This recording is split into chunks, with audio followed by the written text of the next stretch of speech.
condominium apartments were always sort of that entry-level product. It's get your foot in the door and then get your equity, sell it, move into the next unit. Or, if you had the ability, you could keep your unit, rent it, and then also still buy. And it really kind of shifted when the presale requirement got so high in Toronto. So, other markets either don't have or have much lower presale targets. We have 80% of the units have to be pre-sold. It's very difficult to find people that are willing to buy, like an end user, let's say, that's buying, saying, okay, in 7 to 8 years or 5 to 7 years, this is going to be a suitable unit for me.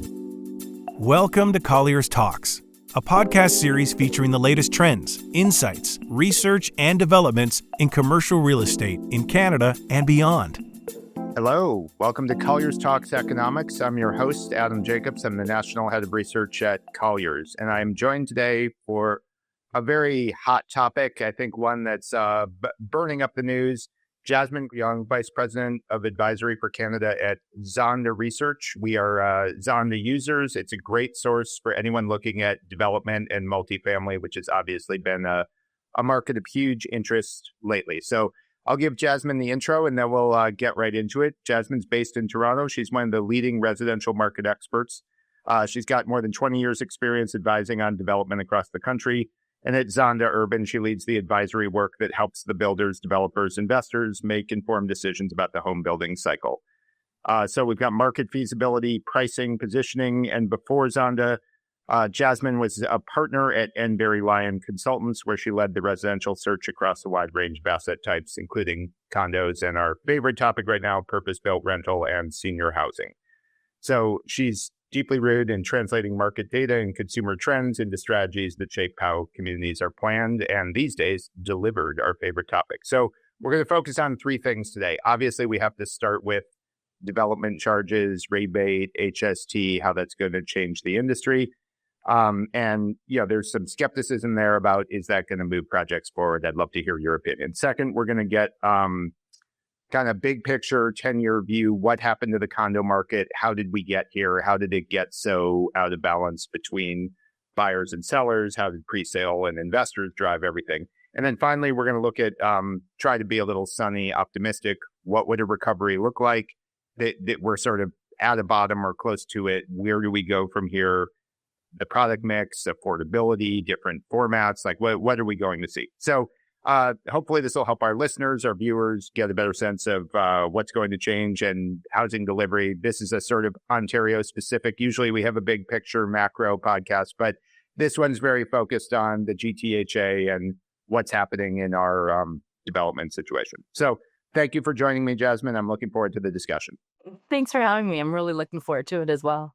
Okay. I got to start with the development charge relief. This was the story of the month, the story of the year so far in the housing and development side. So my simplistic thumbnail is basically the higher levels of government are paying half of the development charge in an effort to get things moving again on the construction side, the investment side, every side. So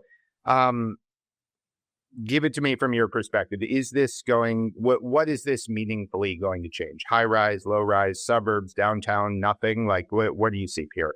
Hey, so I just should start with, I'm an eternal optimist. So I like to look at the positives. I think from a positive perspective, it's the first time we're seeing, almost all levels of government focused on housing, talking about housing, trying to make housing go forward. Now, on the flip side of that, the DC reliefs are good, but, devil's in the details. It's only with municipalities that participate. So it's not a blanketed for everywhere. Ontario had said that they will, but it's, again, only certain municipalities within Ontario that will be participating. And then, what does that look like on the ground? I think it'll be helpful for low rise because they're already benefiting from the federal HST rebate. The challenge with condo is HST was already included in pricing. They worked on, that it would get rebated afterwards. So the DC relief is good. I just don't know if it's enough to move the needle given the pricing that people were paying for the land, for high-rise land. It was getting up around, $200, $250 a foot, where, the reality of it was maybe worth $60 to $90 a foot. Yeah, the high-rise side, I've heard some skepticism on that side. I think people focus a lot on the tall, shiny tower side of the housing economy, but that is perhaps more than anything driven by sentiment, optimism, pessimism, the lending environment. So I guess it seems like maybe on the high-rise side, it's about investor confidence. It's about the pre-sale market. And this certainly couldn't hurt, but it's not going to maybe change someone's long-term outlook on Toronto condos, which if you're buying pre-sale is already a sort of long-term investment, right? Exactly. Okay. So, this is obviously a positive thing, but what's your view? Are we too optimistic about the impact this will have? Do we have to temper that? Or is this really we've needed some kind of grand stroke to change things here? We're in just a complete stalemate on every side. Do you see this as, you're optimistic, or you just think maybe we're a little ahead of ourselves in where this is going to come? We're probably a little ahead of ourselves. I think the big challenge, and you've probably heard this over and over again, it's just the consumer confidence piece. So, I was just looking at some recent numbers that came out, and, the cost of living is this really big topic, but the reality of it from, going into Stats Canada numbers is that prices, incomes have been rising a little bit higher than the price of certain things that, get thrown into CPI. And so it's just very interesting that it's more of a mental state, it's more of a comprehension of that the cost of living is so hard because of the more tangible things like groceries and gas and things like that. So there's a feeling that everything is insurmountable, so that, the idea of going in to invest in something like a home just seems like not the right time. But, maybe the reality of it is that now is the best time to buy because the homes are, at the close to the bottom. Well, maybe a good time to buy, but a difficult time to invest. I always see an analogy to what we see on the office side. Development is kind of at zero. People are saying, when's the next round of development? But when vacancy is this high, it's difficult to get that first development going. There's lots of space. Now we can slice and dice and say, well, there's not the right quality of space or size, but it's sort of analogous to the condo market. Why don't you buy pre-sale? Well, there's tens of thousands of resale condos I could buy tomorrow morning. Why do I need to buy pre-sale? Why do I need to wait 5 years? Why do I need to take some risk about future pricing or even just the future delivery? We've all heard stories of the condo didn't look exactly like my view, wasn't exactly what I thought it was going to be, and I don't have any recourse. So how much of it is just the weight of there's this huge resale backlog, and maybe until that goes away, the investor side just doesn't make sense? Is that fair? Yeah, that's totally fair. I think it's just, we're at kind of unprecedented levels of inventory, and it's not just Ontario. Vancouver's having it, Toronto, it just all throughout the market. We just really have to get through our inventory. 2026 is also going to be a very high delivery year, just based on what we know and what we're seeing in the market. So from what's under construction already. So we're, up over 20,000 units in high rise again this year. So, that's going to add to it. Then it's going to just sort of fall off a cliff because nothing's starting. Okay, so the development charges rebate, it's good news, but I think there's also a lot of questions. Who qualifies? Is this done on the builder side? How exactly is this going to work? What if it's already under development? Is it retroactive? It's only for a certain period, and then what happens? It's great. Same with the HST rebate. Anything helps, but I think the implementation side is confusing a bit, right? Yes, very much so. And it's also just the communication of it and what the expectation is from the market, right? So, you can imagine that you're walking into a sales center and you see a price and you probably want to see right next to it a big slash and this is your rebate number and this is your discount. But it obviously doesn't work that way, especially in the condo when they've already built it in, like the HST was built in and the rebate was what you got afterwards, right? What you would apply for afterwards. So, and I don't know how much of the market really understands it. So it's really like what the market understanding is, and then the development community, and then how to properly communicate it, because there is going to be a discount. It's just what will that discount be? Okay. And there's also the limited time period. Like, this is not a permanent get out of jail free card. This is we're helping you now, but you need to get things in order, right? Like, there's sort of a looming deadline here that municipalities need to change their approach longer term. Is that fair to say? Yes, exactly. Growth should fund growth. That's like something that, that's what the whole DCs were based on. But it kind of got to a point where it was funding all growth and all infrastructure. And so that was kind of difficult. And, some of the development charges were getting well out of hand. I remember working on projects 10 years ago that couldn't go forward because the development charges were too high in certain municipalities, like suburban municipalities. And you can almost point to them because they would be the ones where you don't see a ton of high rises. Yeah. Now, let's get into that, like low rise versus high rise distinction. We've got plenty of high rise. We've got no shortage of it at the moment. And there's the purpose built rental boom going along with that. But if we're talking about the DCs, this is going to make a difference on the 905 suburban townhouse development, right? Like that's the one where I see like the cost of delivery. This makes a difference. It improves affordability. It makes something viable that wasn't viable ahead of time just because you're taking that bite out, right? Like, it's fair to say that the end user oriented housing, the smaller scale housing, is that the distinction you see?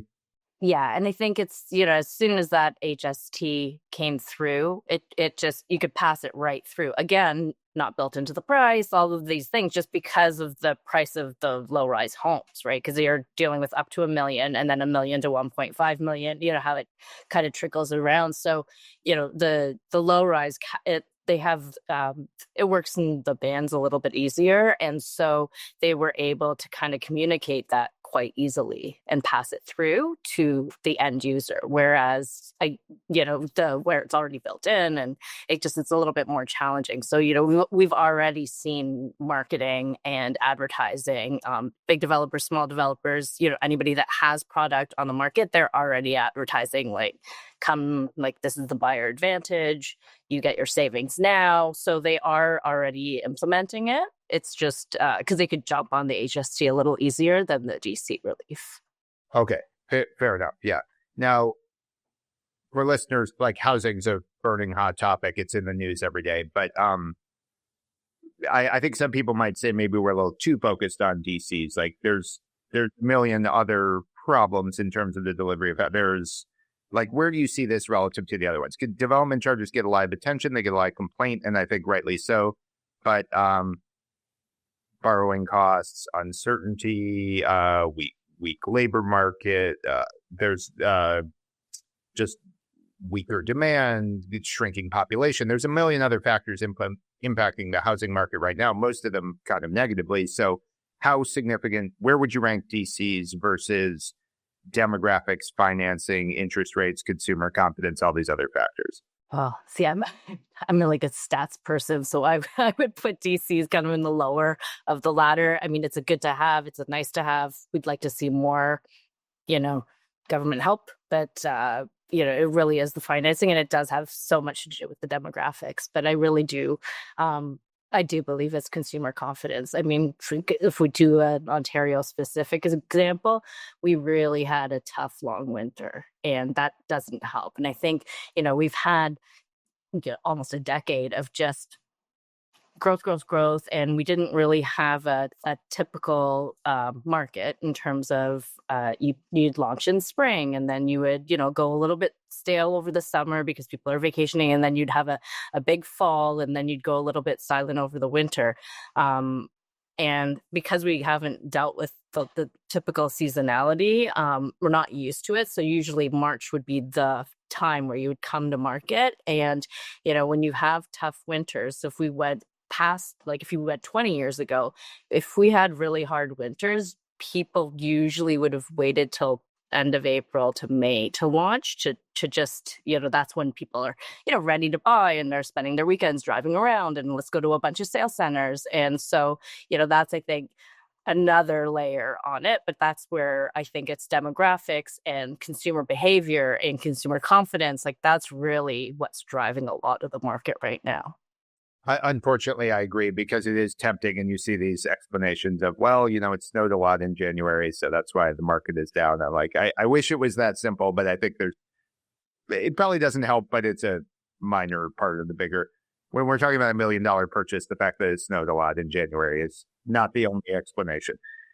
Okay, so it's a helpful step. It's not the full solution. I think we agree. Anything helps at this point, but what is the full solution? Not to put you on the spot, but like more needs to happen besides just, okay, soft costs are too high, we're going to bring them down a little bit. That, reduces things by a couple percent, or which is significant when costs are high. But like, what else do we need? Like just housing delivery isn't happening the way it needs to. Just let it rip. What needs to happen here? It's challenging. Again, we haven't had a market correction like this in a very long time. I mean, even in 08, 09, we really arguably didn't have a market correction. We bounced out of it really quickly. If you compare us to the US or something, like they got hit really hard in 08, 09, they deleveraged. And so like, because we haven't had a correction, I think that's why everybody's really, really stuck. And I think, the simple answer is pricing needs to come down. But that's, not necessarily going to happen. So I feel like it's a little bit of a sit and wait, and you need to let the market come back the way it traditionally does, where you start people buying in the market. And then that's when, it kind of spurs other purchases. So usually it's the luxury market and the resale market. So development charges are relief is a helpful approach, but I think we agree not the whole approach. What is the whole approach? Like housing delivery is just in a pretty dire state in Ontario. There's a lot of challenges. So give me the thumbnail of what does the good situation look like in the future? Where is that? Just pie in the sky. It doesn't have to be realistic. It doesn't have to be fundable, politically feasible. Just tell me what's missing right now. I think the easiest answer is that it's about pricing. It's about pricing being too high. The affordability is really difficult. I think, latest numbers came out and it's 27 years on average is what it costs to save for the down payment for the average home. And these are messages that just keep on getting out there in the media and on. And so it kind of, again, puts it on the consumer confidence piece. I think, really seeing alternate product forms that are affordable and attainable for people. I think that's going to push the market. And I think it's all going to happen sort of the way it used to happen whenever we would get out of a correction. We'll start seeing it on the resale market, and then presale will come, and then luxury. It's just when people start seeing people buying, it kind of spurs kind of all purchases in all the different directions. And I think, again, while seasonality, like the fact that it snowed a lot didn't matter, it did kind of damper the resale market. Like we're seeing, all over, A-frames are back on the streets and listings are up. And so once we start seeing activity, it starts spurring other activity. So if you have people moving out of homes, it kind of gives that movement and opportunity to just move up and move across and move over. And that's really what we need to start happening. So it's really just activity in the market. Unfortunately, it's going to be price driven for quite some time. Yeah, there is a staring contest going on, and has been we hear, I posted on this recently, we still hear all the time that the seller wants 2022 prices. And it's like rate hikes started more than 4 years ago. Like you would think maybe, and a lot has happened since then. I mean, Trump and oil prices and the trade war and plenty of other things, but we still hear that anchor of, but it's going to come back to that point, or I don't want to take a loss. And like I guess I thought we'd be further along at this, but like over 4 years is a long time, but we just haven't seen the adjustment yet, right? In terms of the seller side, the sentiment side. Yeah. And I think really it does come back to the fact that we haven't had a correction in, almost 20 years. Like that's a very long time. Other markets have, like 08, 09 didn't impact us. And so not materially in the housing market. It was virtually a V-shaped recovery for us. We just sort of had a couple of bad months and we were back to normal within days, And so that's been very challenging because the 90s, it took about 10 years to get out of it. Yeah, so... and I've heard similar projections for this. Now, speaking of corrections that have or haven't happened, can we talk about the condo market? I think if there's one place where you can say the correction has happened, maybe not on the pricing side, but certainly on the sales volume side, it's pretty shocking what's happened with condos in the last 2 years. And like all things, I would be very tempting to blame this all on Trump and NAFTA renegotiation. But I think it's fair to say, like many things, this was in the mix, but before that, like that certainly didn't help. But this was sort of already starting to develop before Trump, just based on the building cycle and where pricing was, right? Yeah, I mean, it's very easy to point a lot of fingers in a lot of different directions, which is what we can do. But the reality of it is, condominium apartments were always sort of that entry level product. It's get your foot in the door and then, get your equity, sell it, move into the next unit. Or, if you had the ability, you could keep your unit, rent it, and then also still buy. And it really kind of shifted when the presale requirement got so high in Toronto. So, other markets either don't have or have much lower presale targets. We have 80% of the units have to be pre-sold. It's very difficult to find people that, are willing to buy, like an end user, let's say, that's buying, saying, okay, in 7 to 8 years or 5 to 7 years, this is going to be a suitable unit for me. And that's really when it kind of shifted to more investor-driven purchasers, but also, pricing got out of hand, but on all sides, land, construction, everything, because condos were $500 a foot for, 10 years. And then it was $600 a foot for another 15 years. And then they were just kind of hovering around $700. COVID happened. After COVID, it just went $1,000. Like, so we didn't have a run of a 7, a run of 8, run of 9. It just went 1,000, 14, 18, 19. Like, it just ramped up so quickly in a matter of months and years. Whereas, we didn't get to kind of have a prolonged period of a certain price point to, kind of balance it out a little bit. So it overheated for sure, unsustainable, definitely. And also, that post-COVID, everyone saved up money. People had lots of money to spend. That was also a moment in time. Like, going forward, people didn't have or wouldn't have that much money saved up.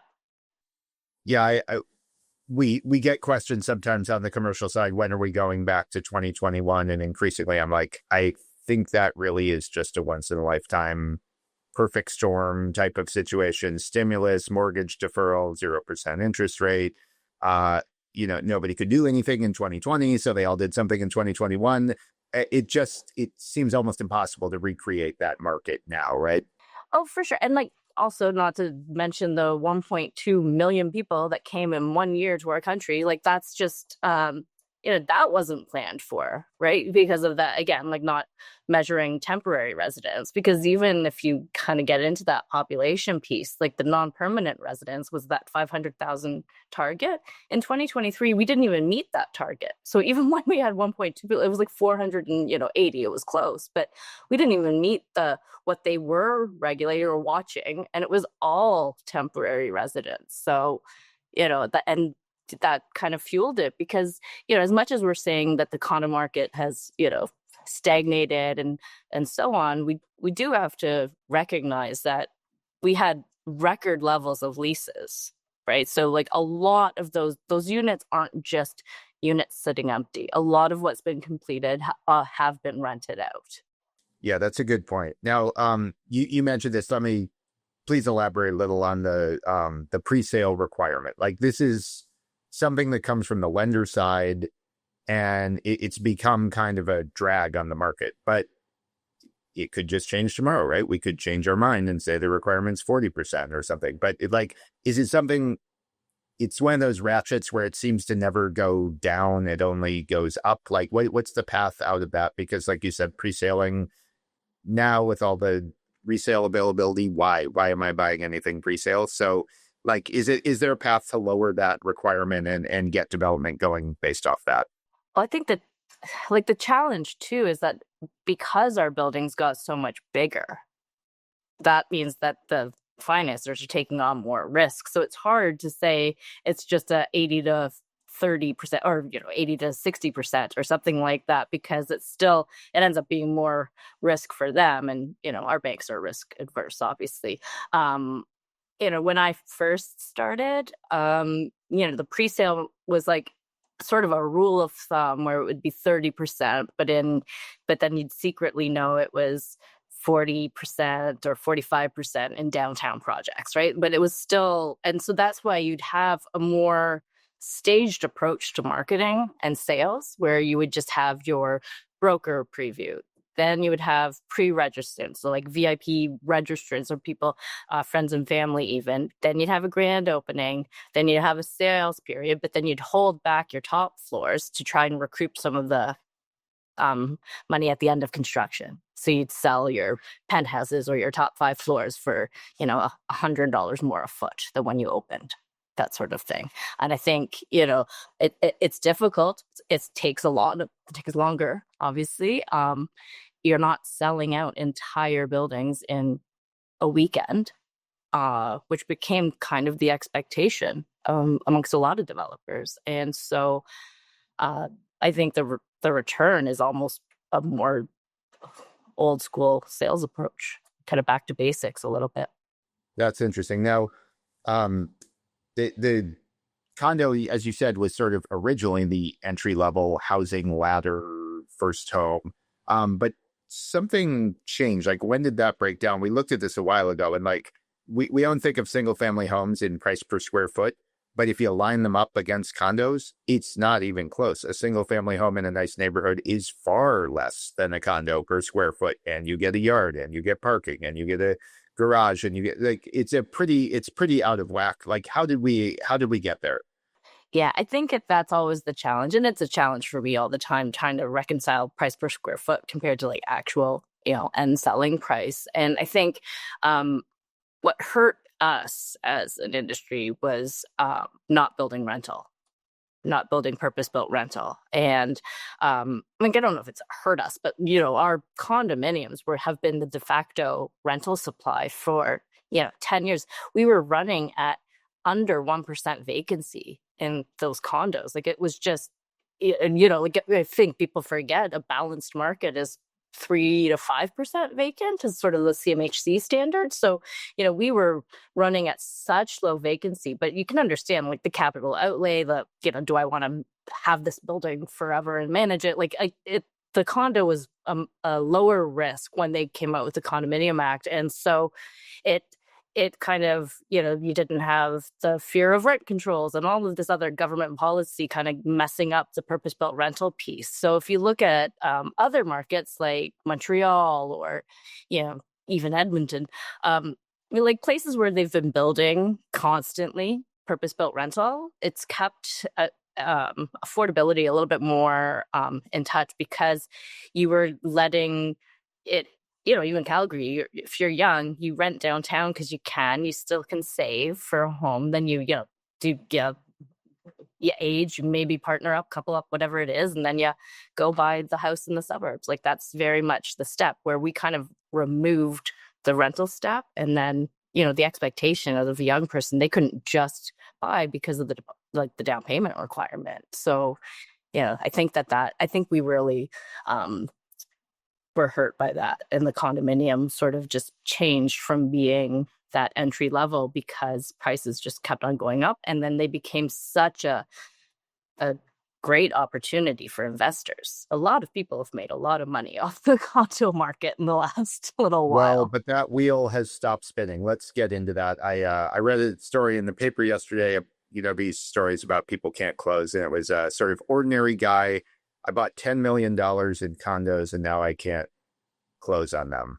But how did we get to a point where an ordinary guy who isn't a millionaire is buying $10 million of condos? Because, of course, there was never any expectation of managing them, occupying them, anything, right? Like it became just, I hate to say speculation, but like when you see a story like that, that was not a long-term investor strategy. It was a flip, basically, right? Yeah. And I think, again, because of what the market had become, how it evolved, nobody thought that pricing would come down. And, people were treating the condos like a GIC. And that's what the challenge was, right? It was an investment. Like, put your money here. And then they would go to comps and say, look, this got to this within this time frame. And additionally, like, people have bought and saw the realization so that they continue. Oh, clearly. No question. I mean, there's more of those than there are of the sad stories now of like it kind of hit the wall. Like I guess you could say it had to eventually, but for a long time that you didn't hear too many negative stories about condo investment. No. And your marketing and your messaging was all kind of geared towards investors, but like that message is just what you would translate to the regular person who might be using their life savings to put into a down payment for a unit. And now the value is, $100,000, $200,000 less, and they can't close. Now, okay. So the last question on condos is we got to get into some positivity at some point, but, like when we look at this, there's a huge slowdown, indisputable right now, record low type sales, but, is it, we all did this to ourselves? Like, how do you see the balance of what you're describing, the long-term trends in the market versus oil prices, tariffs on aluminum, the job market being impacted by the trade war? Like, I would say outside factors are at a sort of record high level of importance, but at the same time, you're saying this was developing over decades, right? So we'd chop it up, 50-50. How do you attribute that sort of blame here? Yeah, I think, again, what we didn't realize and what people should realize is that if you're running at a 0.2 or 1% interest rate, it means something else is going on that's impacting your economy, right? So I think, we have to realize that you want to be at 3 to 4% or whatever to keep things in check.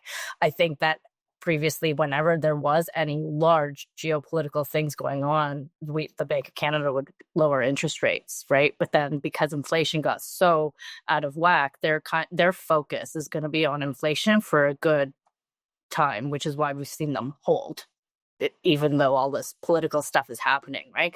I think bringing it kind of back to real estate is just, real estate has always been a long-term play. It should never have been a 3, 4, 5-year kind of option, right? So if you were to buy a home and hope to have equity, you're in it for a while. You're not supposed to just, have a 5-year run. I think that, once people, once we get through, it's just the inventory. That's really what we got to get through, whether that's people renting in the units, whether it's people buying the units, like that's what we have to start seeing happen. Okay. Now let's get a little sunnier. Like there's going to be a recovery eventually.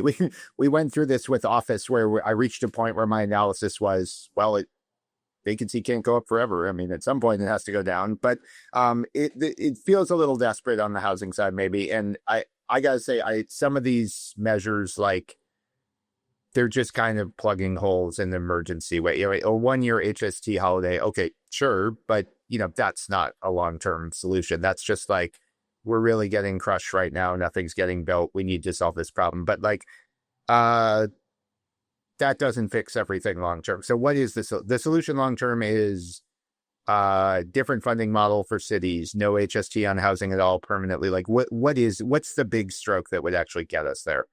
Well, definitely the different funding model for cities. They shouldn't be just solely reliant on DCs to function and fix infrastructure and so on.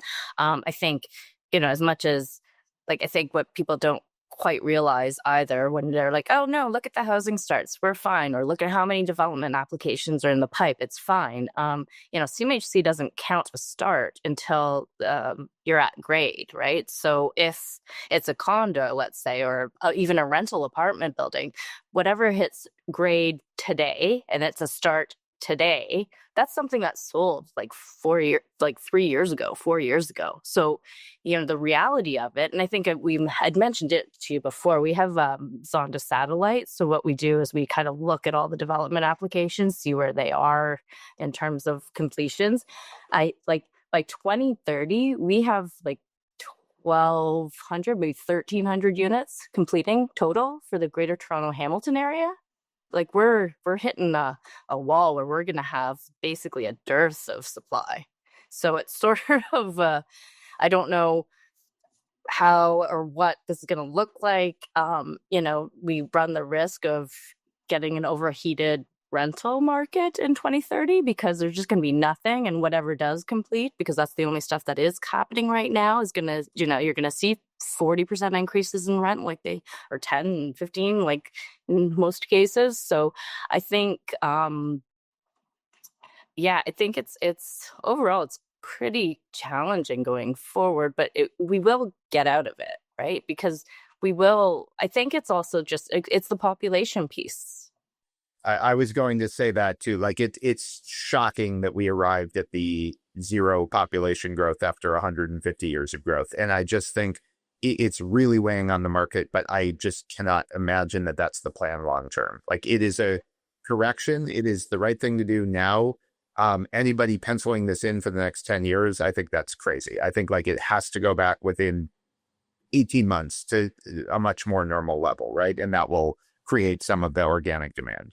Yeah, and I think like there's certain measures. I mean, we have to also remember the undercount, which is, who knows what that is, but there's the undercount in the population. So maybe that starts getting trickled into the housing market. But there is a one-time measure that they're doing this year and next year where they're fast tracking some temporary residents to permanent. So like 140,000 people. So that's 140. But again, that's countrywide. So it's not huge numbers, but once you have that security of becoming a permanent resident, you then start looking for housing. Right? So like that's a plus. I think, by 2028, probably at the 300,000, 400,000 people again. Yeah, I agree. It's been very confusing because when we look at it, as you say, it's a long-term investment. Usually the single most stable thing when we're talking about forecasting and underwriting is demographics. In the past, it was very easy to predict population 5, 10, 20 years out. It wasn't even considered complicated. Sure. That government did it, everybody did it. And to have it just, every couple of years, it fluctuates wildly to record low, record high, record low again, negative. Like, this is not normal. And I think it is going to even itself out quite soon. Yeah, it was the temporary measure, but I mean, again, like if we take just the foreign student allocation that they brought in, so they did the foreign student allocation, and then they also put more stringent regulations around the temporary aside from students.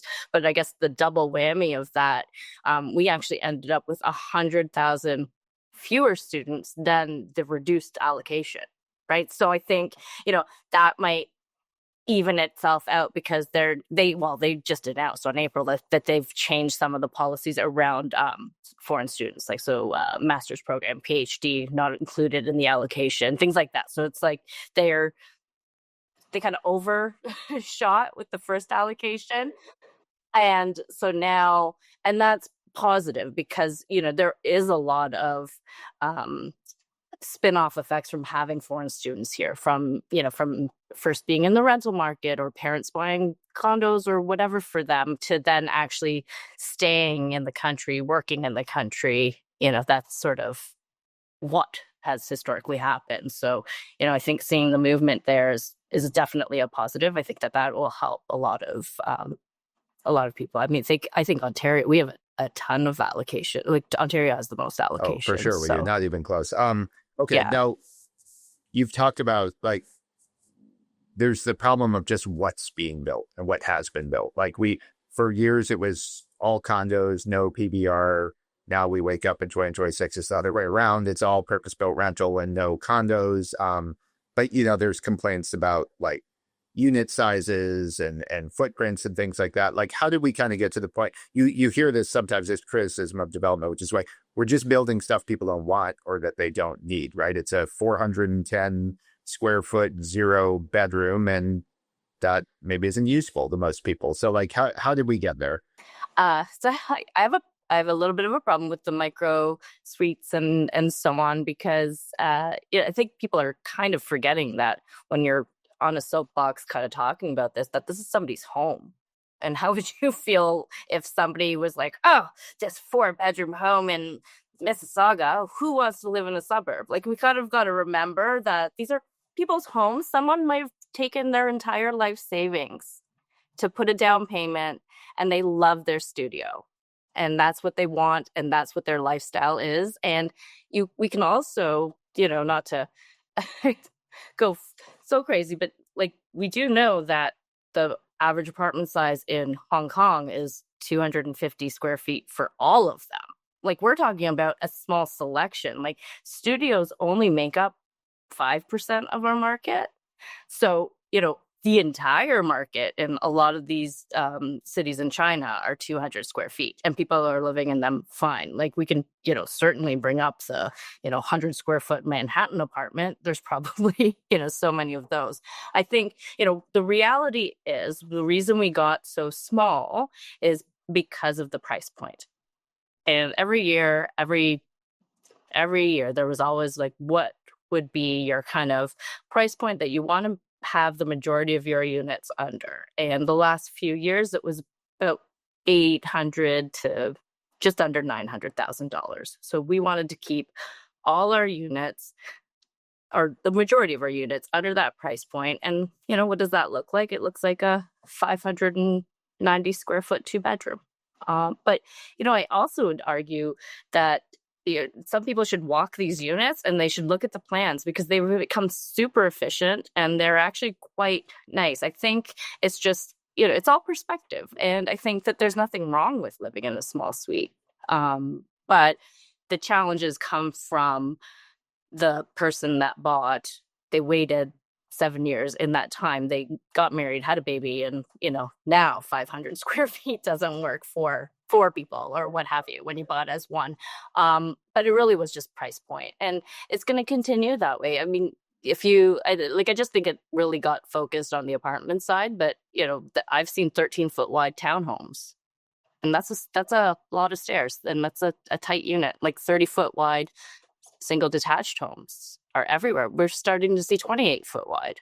Everything is getting smaller so that our pricing can be attainable. Yeah. Well, okay. So a little bit more on the formats, because you mentioned other markets, your Quebec, Edmonton, whatever. You do see maybe a little more variation or innovation there. We talk a lot about missing middle formats. You see mixed use, you see wood frame, you see more townhouses. But that's kind of missing here. We've kind of backed ourselves into there's these sort of ultra high rise, but people are clamoring for the, okay, well, where's the 8-story development on the main thoroughfare that's streetcar connected? In theory, that solves a lot of problems. In practice, where is it? Yeah, I feel like, unfortunately, we sort of missed the boat on the 6-story wood frame. Like the code got changed 15 years ago in Ontario, and nobody built it, right? Very few, or I mean, I say a handful, right? We've like you can have it on one hand how many people built a 6-story wood frame building or a hybrid building, whereas communities like if you take like UBC in Vancouver, like that's sort of a great example of where the 6-story wood frame kind of started, and then you have a bit of high rise surrounding it, so that it's like 18 stories, something like that. But even looking, because we always do this comparison, like right now, the average wood frame like condo apartment in Vancouver is $680,000. We don't have a $680,000 like for 700 feet. Like it's not for small, right? And it's filling the gap because the concrete condo out there is over $1 million. The townhouse is over $1 million. And that's where the missing middle comes from, right? Like I think even Calgary, Edmonton, all these markets, they have wood frame. We don't. Yeah, it's a little confusing because, as you say, it's not regulatory. It's certainly not a shortage of wood in Ontario. Like it's just more about with what people want to use the land for, pricing, demand. It's a little hard to pin down, right? Yeah, and it's land economics too. And you can't. I mean, I definitely think that's what's missing now. But you also can't force a market to something, right? So like where we are seeing the wood frame, it's in the suburbs. So every single suburban subdivision that we see, that's basically almost all singles and semis from a certain period of time, right? And then townhomes kind of overtook the semi. Like they haven't integrated the apartment into that. But a lot of the times it's difficult because the market isn't moving out there for an apartment. So it's that push and pull that we've really struggled with here, because the low rise, especially because as you went further and further out, the low rise was the attainable option. So why would you buy an apartment at the same price? Or would you rather, get a townhouse instead and, compromise on the single as opposed to going to an apartment? Okay, so it's time for this summing up, crystal ball type question, which is like, if we're looking ahead, what would give you confidence that the market is actually turning a corner? Like we're talking about a lot of this is sort of accepting the new reality, plugging a few holes in how things work. Like, is it's pricing, it's sales, it's development, it's like a wholesale change of regulation, it's demographics? Like, what is the thing where you, who've looked at this forever, say, I see it, that we're turning the corner and now the upswing happens? I will, because this is what because I think this will happen. I don't, obviously not sure. I'm looking at the resale market overall, full resale market.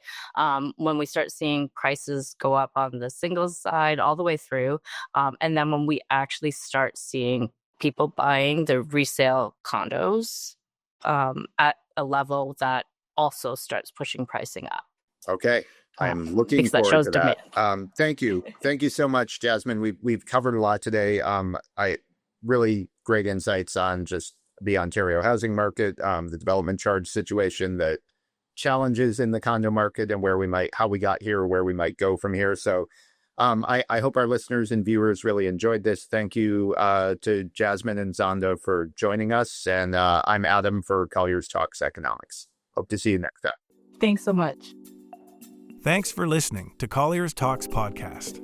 To learn more about Colliers Canada, our experts, and our solutions, visit collierscanada.com or find us on LinkedIn, Twitter, and Facebook.